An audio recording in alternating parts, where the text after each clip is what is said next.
Tell me about who you recorded with and where you recorded, and again, how all this stuff got, all the little meticulous things that go in towards the end of a record. You know, how did it all go? Yeah. Well, we did this album with Joe Barresi. Evil Joe again.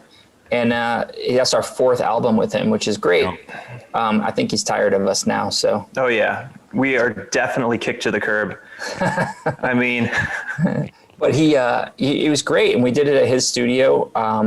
And I mean, we would have probably done stuff earlier, but he had this idea for us that he had some songs in his head that he wanted us to write.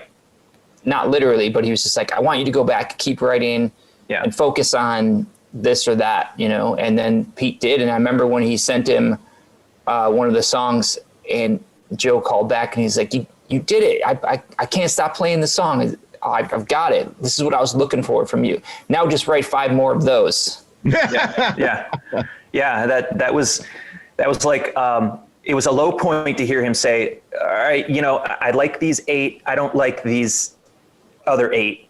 Go back. And it was like a low point. But then what that did was, once I got over the, you know, the hurt aspect of that, we got back to work. And then the next song we wrote was a song called Mother Earth. And he listened to it 3 times in a row and called us excited. And that was one of the best feelings I had of the whole process. So I knew we were onto something. And when you hear it, you'll hear the guitar and the riffs. It's like this walking, really almost like, it's going to be a little difficult to recreate live, but I've been working on it and I'm ready. But it's a little bit of a different sound technique for me personally. It's still a rock song, but it's exciting and it's high energy. You know, I would have to think that you have to develop a pretty thick skin, because I know how much any artist pours themselves into a song.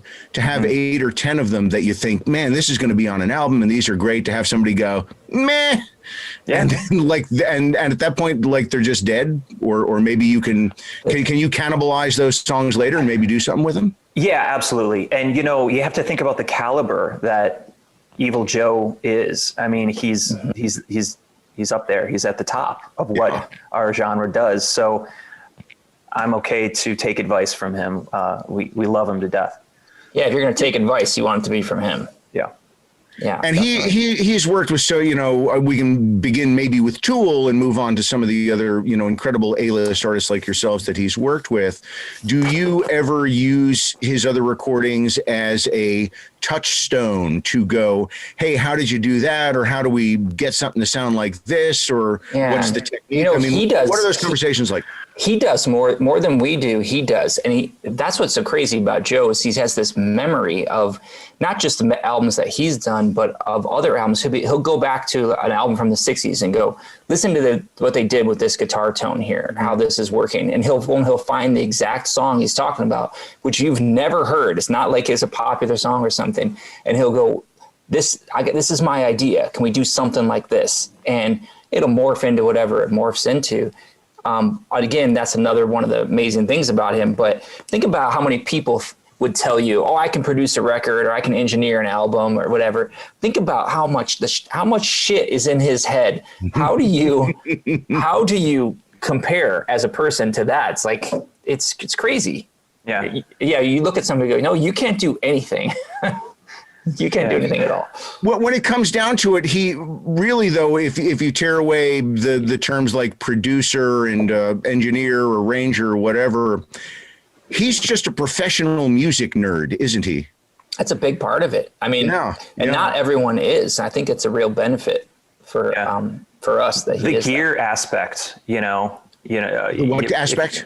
The gear aspect. I mean, the analog side of what he knows is it's huge.